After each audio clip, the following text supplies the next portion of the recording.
انتي حلم ولا علم ولا ايه؟ انتي اكتر من اللي ياما حلمت بيه. انتي حلم ولا علم ولا ايه؟ انتي اكتر من اللي ياما حلمت بيه. انتي بالنسبة لي فوق الدنيا دي، عارفة طب لو جنبي او لو بين ايديا. انتي بالنسبة لي فوق الدنيا دي، عارفة طب لو جنبي او لو بين ايديا. عينيا دي احتاجها ليه؟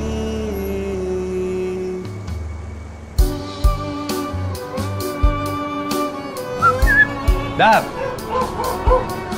يوسف، ازيك يا حبيبي؟ عامل ايه؟ تمام يا اخبارك ايه؟ سلم خطيبتي. يا لهوي، ازيك؟ عامله ايه؟ شبت تعالي خش. عامله ايه؟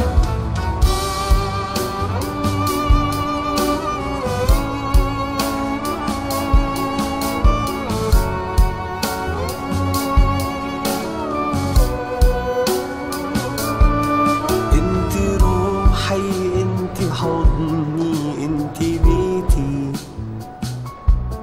انتي ضحكة دنيتي لو ابتسمتي. مستعد اموت عشانك لو رضيتي. تطلبي القمر ادهولك لو حلمتي. انتي بالنسبة لي فوق الدنيا دي، عارفة طب لو جنبي او لو بين ايديا. انتي بالنسبة لي فوق الدنيا دي، عارفة طب لو جنبي او لو بين ايديا. عينيا دي احتاجها ليه؟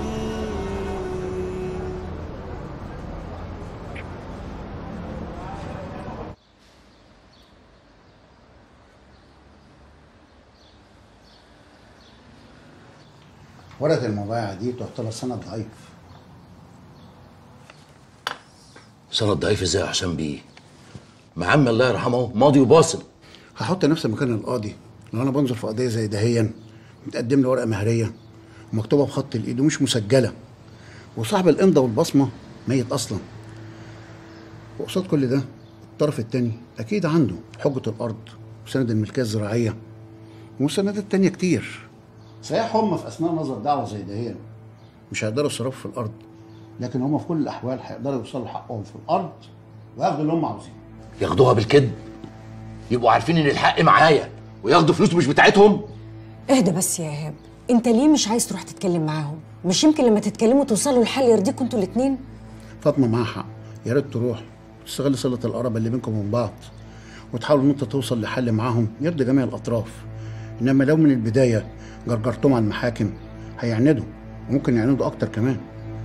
على فكره لما انت كلمتني امبارح عن ظروف الارض قلت لي هي فين، افتكرت حاجه كان قال لي عليها واحد صاحبي في الوزاره. عملت اتصالاتي واتاكدت. اتاكدت من ايه يا متر؟ الارض دي مش مجرد 5 فدادين داخلين في كردون مباني. اقشر لك بيضه. هو في ايه يا منيره؟ مفيش حاجه. ايه ماليش ايدين انا نونو مثلا هتقعدي تقشري لي بيض؟ لما احتاج بيض انا هقشر لنفسي. طيب دوق الفول ده، لو دلع اقوم اجيب لك حبه ملح. لا قوه الا بالله. لما انا هحتاج ملح هحط ايديا اهي. مالك؟ فيك ايه؟ من ساعه ما رجعنا من خطوبه الواد يوسف اخويا وانت متغير. تكونش زعلان من ماما اكمنها يعني قفلت عليك في الكلام وكده؟ قسما بالله العلي العظيم كلمه زياده ما انا جاي يوم الثلاث الجاي. لا اهو اتكتمت، يعني هتبقى مره واحده بس في الاسبوع، حرام عليك. اهو سكت. يلا قولي لي يا منيره. نعم. يا امك امبارح خدتك على جنب كده وقعدت تلوكي معاكي يجي ساعه، كانت بتقول لك ايه؟ كانت كانت بتقول لك ايه يا منيره؟ كانت بتطمن عليا. كانت بتقول لك ايه يا منيره بالظبط؟ افتكرت. ده كانت بتشكي لي حالها، بتقولي محدش بيجي يطل عليها في البيت وانها بقت وحدانيه من بعدي، والواد يوسف اخويا الله يجازيه معيشها على البرجر. كانت بتقول لك عني ايه يا منيره؟ كانت خايفه عليا وبتوعيني وبتحذرني، يعني فاكره ان انا حماره وممكن اي حد يمضيني على اي حاجه. حاجه زي ايه؟ توكيل مثلا؟ ما تاخدش في بالك، حصل خير هقوم اعمل اقعدي يا منيره. حاضر. انا الحاج خالد مخلوف همضيك انت على توكيل عشان انصب عليكي واخد فلوسك؟ يا حبيبي هي مش قصدها كده خالص، ولا حد يجرؤ ولا حد يقول كده ابدا. وبعدين انا رديت عليها ورديت رد جامد يا خالد. ربنا يعلم انت غالي عليا قوي. انت واثقه فيا منيره؟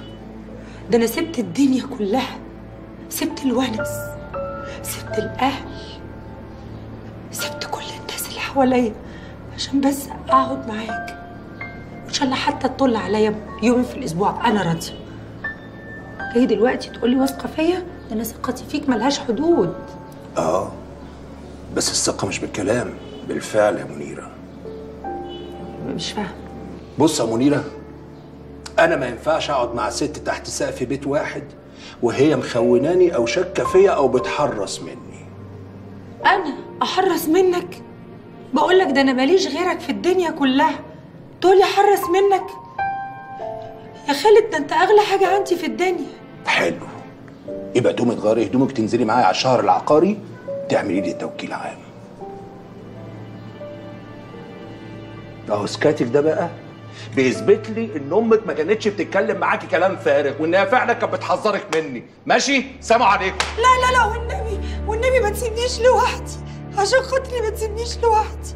يبقى تقومي تغيري هدومك تنزلي معايا، يا اما كل واحد يروح لحاله. قلتي ايه؟ قلتي ايه؟ غير هدومي، غير هدومي. افطر هغير هدومي.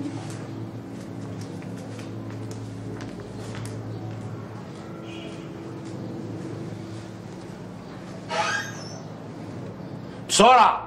لا اله الا الله، هو انا كفرت لما قلت لهم على فكره مشهد حلو؟ ايش عرفني انا بقى انهم هيشيلوا منك مشاهد؟ بقى وحياة ولادك يا شيخ، وحياة حجتك يا حاجه شريفه، انت ما تعرفيش ان هم ممكن ينتفوا الدور ويقصقصوه بسببك؟ لا كنت بشر عليكي يا بدريه، كنت عايزه زنبقك، كنت عايزه اطلع حلوه زي القمر ومنوره في الفيلم لوحدي وانت اركنك على جنب. بنت كلب قوي. انا ارتحتي كده يا شريفه؟ انت اعتزلتي بنفسك وبمزاجك، لكن انا خلاص الناس ما بقتش عايزاني.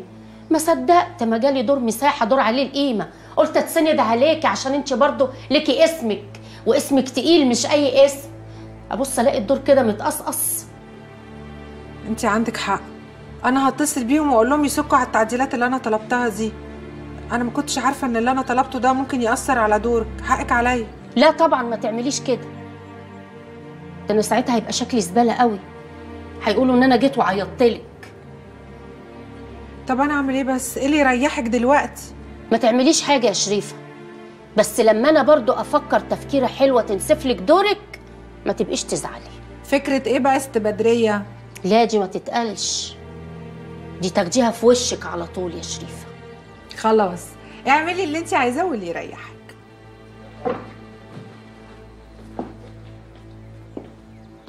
ماشي.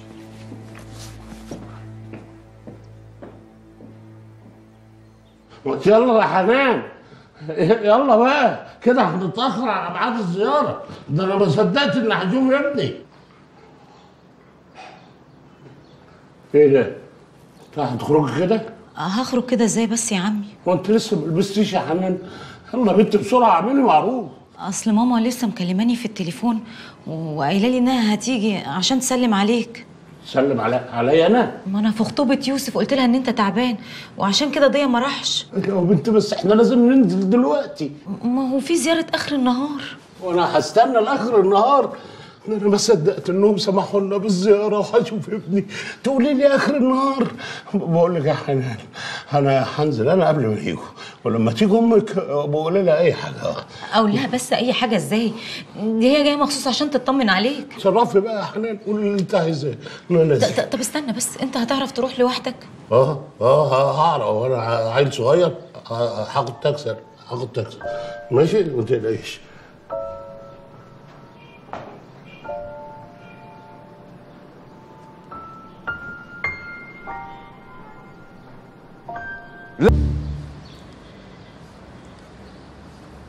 هات ايدي هنا يا حبيبي. ايوه هي دي. ازيك يا حبيبتي؟ ازيك يا ماما؟ مبروك يا حنان. لسه ماما قايله لي على موضوع النوم. الله يبارك فيك يا حبيبي. هو الحاج جمال في اوضته؟ لا، اصل حصلت حاله وفاه في العيله، حاله من بعيد كده يعني، ابن عم ابوه، فراحوا ضياء يحضروا الجنازه. يحضروا الجنازه؟ طب نزل ازاي هو تعبان كده؟ ما هو بقى كويس يا ماما، والمرحوم غالي عليهم قوي. تشربوا ايه؟ لا مش هلحق اشرب اي حاجه، انا عندي مشوار كمان شويه يا ماما عارفه. انا خلاص هفتح الشركه كمان اسبوع. كان نفسي بس اسلم على ضياء، اهم حاجه بس ما تنسيش توصلي له. حاضر حبيبي. ماما ساعتين بالظبط وهرجع اخدك. ماشي يا حبيبي، روح ربنا يوفقك. خدي بالك من نفسك يا نونا. طيب.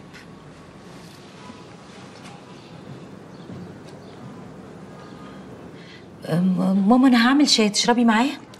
انا مش عايزه شاي ولا قهوه، خليكي قاعده في مطرحك. انت المفروض تستريحي خالص الفتره دي. عارفه لو اختك كانت لسه عندي كنت قلت لك تعالي اقعدي معانا، على الاقل ما تمديش ايدك في حاجه. تصدقي يا ماما انا فعلا عايزه اقعد معاكي.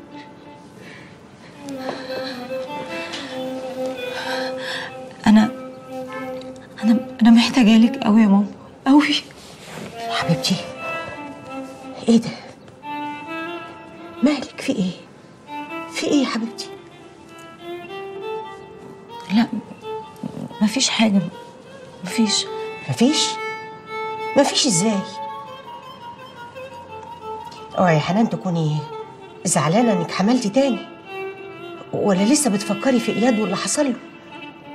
الله يرحمه يا بنتي، ده كان عمره اللي ربنا قسمهوله، وهو الحمد لله ربنا بيعوض عليكي وعلى جوزك. تعرفي ان ضيا ده هيخش الجنه على قد ما صبر ده كله وفضل مثبت فيكي وسندك في كل الغم اللي شفتوه. ضياء تعبان قوي قوي يا ماما، وبيتعالج. بيتعالج من ايه يا بنتي؟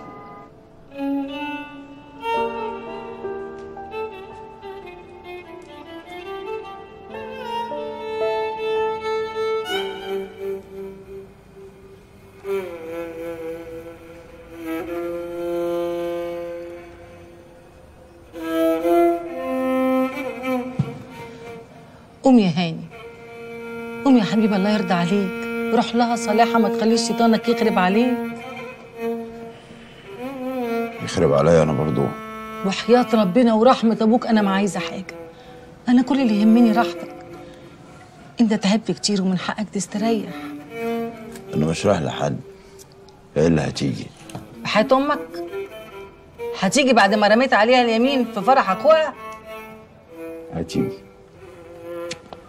انت ما تعرفيش داليا زيي، ما شفتيش عينيها لما قلت لها انها هطلقها، كانت متاكده ان انا مش هعملها، وراهنك هي دلوقتي نفسها ترجع وماسكه نفسها بالعافيه.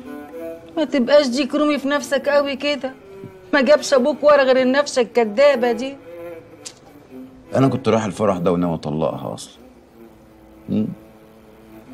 عشان لما اطلقها هي مش هتعرف تعيش من غيري وهترجع، ولما ترجع بقى اي حاجه هقولها مش هيتقال عليها لا. انا طلقتها عشان اقفل الباب ده من اساسه يا ام هاني. خليكي مع هاني تربحي.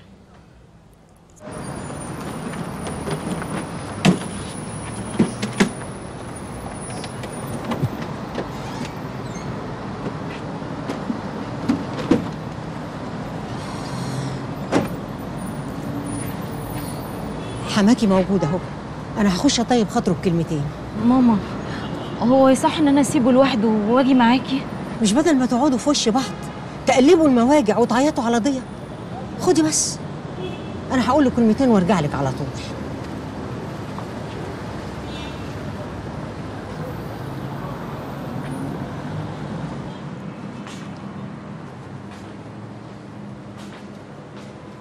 السلام عليكم يا حاج جمال.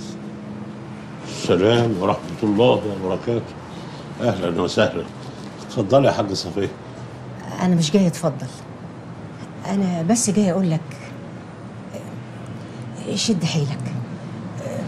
ضيا جامد وهيطلع من اللي هو فيه ده بإذن الله. أنت عرفتي؟ حنان قالت لك؟ وما تقوليش ليه؟ هو أنت فاهم يعني إن ضيا ده ابنك لوحدك؟ ما هو ابننا كمان. ولادنا يا حاج ياما بيغلطوا وياما بيقعوا، بس بيرجعوا تاني يقفوا على حيلهم بعون الله. أيوه بس الوقعة دي ما منهاش قومة. ما تقولش كده يا حاج، ده انت راجل مؤمن. دي حكمة ربنا ان انتوا لحقتوه في نفس الوقت اللي عرفتوا فيه ان حنان حامل، يعني تفائل خير.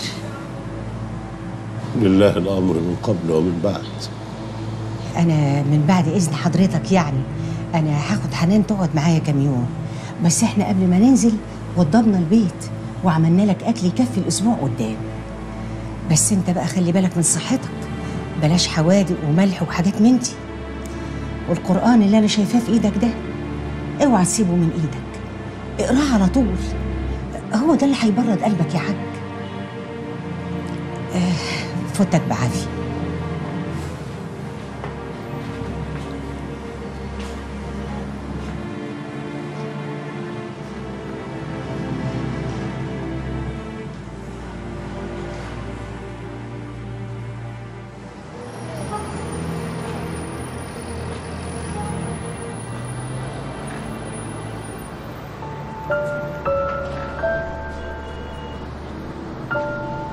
يلا حبيبتي يلا.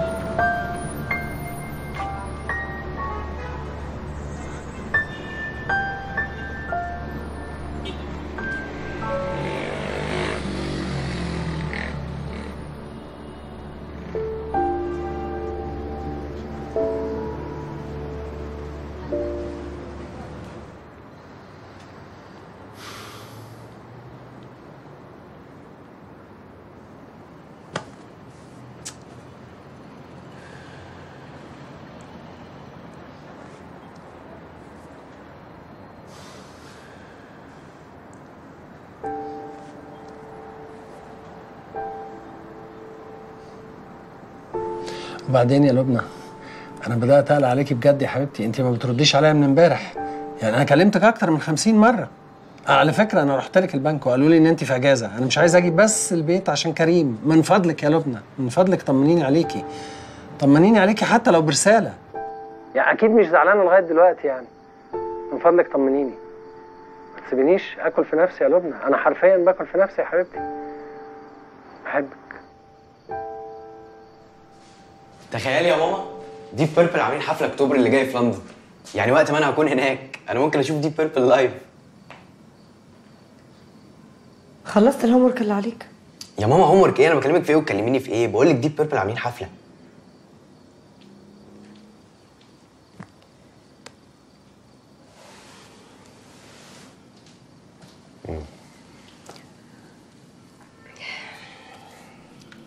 عارف يا كريم، في حاجات كتير قوي بيبقى نفسنا نعملها بس مش شرط نقدر. يعني انا مثلا كان نفسي ادخل كليه طب واطلع دكتوره بس ما عرفتش. ومثلا كان نفسي ان احنا يبقى عندنا شاليه في الساحل نطلع له وقت ما نحب. على ما جمعت فلوسه كان سعره عالي اكتر بكتير من اللي انا عامله حسابي عليه، فاضطريت اجل. ماما هو في ايه بالظبط؟ موضوع لندن حصل فيه مشكله؟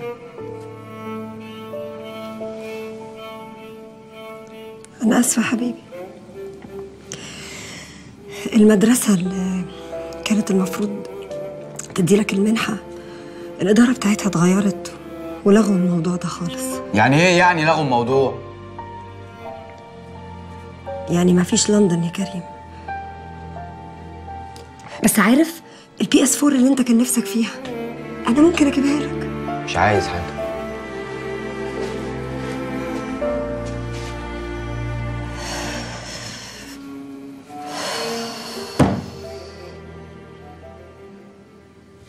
هي منيرة دي هبلة؟ بقى في واحدة يبقى معاها 30 مليون جنيه وتعمل توكيل عام عادي كده؟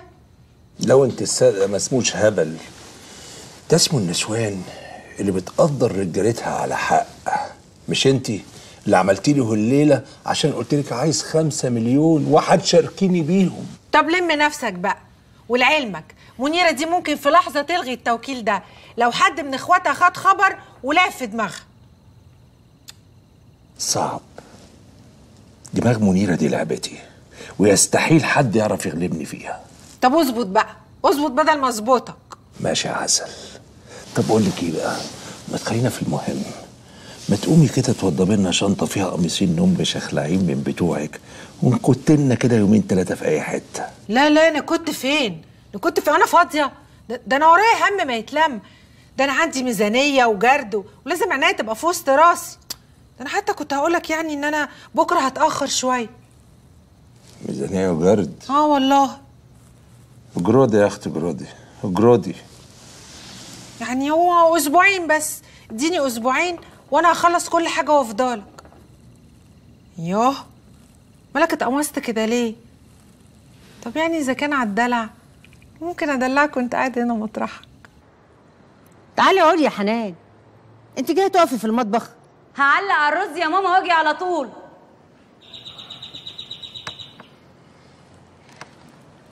خليكي يا ماما، انا هاجي افتح الباب. طيب.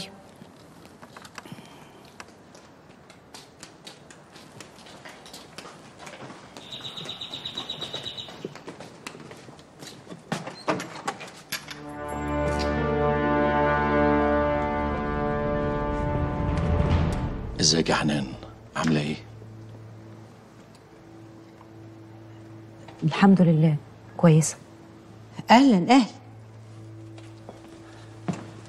اهلا يا مرات عمي. ازيك يا ايهاب يا ابني؟ الحمد لله. ازاي احوالك؟ الحمد لله. ازاي صحتك؟ نحمده. انا اسف ان انا جاي من غير ميعاد، بس ان شاء الله انا مش هطول. ما تقولش كده يا ابني، ده بيتك. احنا هنتعشى كمان شويه، خليك اتعشى معانا. خليها مره تانية ان شاء الله. طب اسيبكم بقى براحتكم. حنان من فضلك، انا يهمني جدا تحضري الكلام اللي انا هقوله. كلام ايه يا ابني؟ انت كده وغشتني. انا بلغني يا حاجه ان انتوا بعتوا ارض القنطره. عم صالح قال لكم؟ ازاي يا حاجه تبيعوا حاجه مش بتاعتكم؟ ايه؟ مش بتاعتنا؟ ازاي يعني؟ ما تقولي لها يا حاج. اقول لها ايه يا ابني؟ اذا كنت انا نفسي مش فاهمه. لا حضرتك مش فاهمه ولا مش فاكره؟ جرى ايه يا حاجه؟ انت ما تعرفيش ان عمي الله يرحمه كتب مبايعه بالارض لابويا من 30 سنه؟ ايه الكلام الفارغ اللي انت بتقوله ده؟ ولما ابويا باع الارض احنا بقى ازاي ورثناها؟ وازاي بناخد ايرادها كل شهر؟ قول بقى ان انت عرفت ان الارض هتتباع فجاي تقول اي كلام وخلاص. انا ما بقولش اي كلام يا دكتوره، ومش جاي ارمي بلايا عليكم. في مبايعه للارض دي والمبايعه دي معايا. ابويا وامي ما بيكذبوش. انا جيت النهارده عشان المفروض انتوا كمان تبقوا عارفين الحق فين وترجعوه لاصحابه. حق ايه؟ ده بيقول حق ايه يا دكتور؟ اللي اهله سايبينه 30 سنه. طب ما تقول كلام عاقل كده عشان اقدر افهمك واصدقك. الظاهر بقى ان عم حسن كبر وبيخرف. لا بقى روح اقعد مع ابوك وشوف بقى ارض ايه وورقه ايه. الكلام ده ما يخصناش خالص. اهدي يا حنان. اهدى ايه يا ماما؟ انت مش سامعه بيقول ايه؟ اهدي واقعدي. ابن عمك ما بيقولش كلام غلط. ابوكي الله يرحمه صحيح كتب ورقه مبايعه بالارض لعمك حسن، والكلام ده من زمان. من قبل ما يموت بكام سنة. بس أنا مش عارفة إزاي نسيت حاجة زي دي. إيه اللي انت بتقوليه ده يا ماما؟ ايه اللي بتقوليه ده؟ ماما انت فاهمة بتقولي ايه؟ سمعت يا دكتورة؟ أبويا ما بيخرفش. أنا كان ظني برضو يا حاجة إن أنت كنت ناسية. ما هو مش معقولة هتكوني فاكرة حاجة زي كده وتمشي في البيعة كده عادي.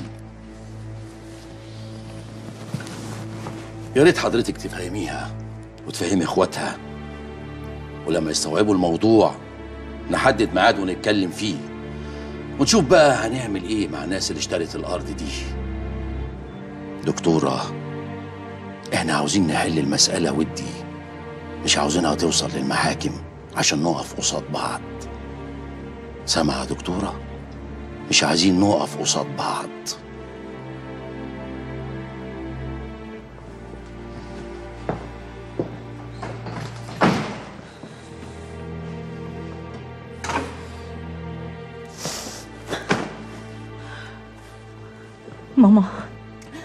ماما قولي ان كل الكلام اللي قلتيه ده مش حقيقي. انت تعبانه ومش مستحمله اللي بيقوله، فقلت تقولي له اي حاجه عشان يمشي، مش كده؟ اهدي بقى يا حنان. اهدى ايه يا ماما؟ احنا في مصيبه بعد ما خلاص رتبنا كل حياتنا على الفلوس دي، يجي حد كده يهدلنا كل حاجه. لو فضلتي تندبي كده يبقى احسن لك تروحي بيت. اندب ايه يا ماما؟ انت لسه شفتي ندب؟ ولا اخواتي لما يعرفوا الموضوع ده مش هيندبوا، ده هيقلبوا الدنيا. اوعي تجيبي سيره لحد من اخواتك، الموضوع ده لسه فيه كلام. كلام ايه يا ماما؟ كلام ايه ده؟ انت بتقولي في ورقه مبايعه. ايوه بس الورقه دي بتاعت عمك حسن مش بتاعت ايهاب، يبقى الكلام مع عمك حسن. بصي انت بكره الصبح من بدري تاخديني توديني الاسماعيليه عشان اكلم عمك حسن وش الوش، بس ايه من غير ما حد بقى من اخواتك يعرف ولا حد يحس بينا، انت فاهمه؟ هيجرى لي حاجه يا ماما؟ انا هيجرى لي حاجه؟ ما هو ده اللي انا خايفه منه. امال انا عماله اقول لك اهدي يا حنان اهدي يا حنان ليه؟ مش مهم الفلوس يا بنتي، انت اهم عندي من كل فلوس. الحمل ده اهم عندي من كل حاجه.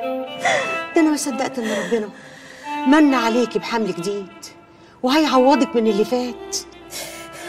اهدي يا حبيبتي، اهدي عشانك انت وعشان صحتك اهم من كل حاجه يا بنتي. ده المرض ما بيخليش الواحد يستمتع باي فلوس حتى لو فلوس الارض كلها. اهدي يا حنان، اهدي يا حبيبتي، تعالي في حضن ماما، تعالي يا حبيبتي، اهدي كده وصلي على النبي.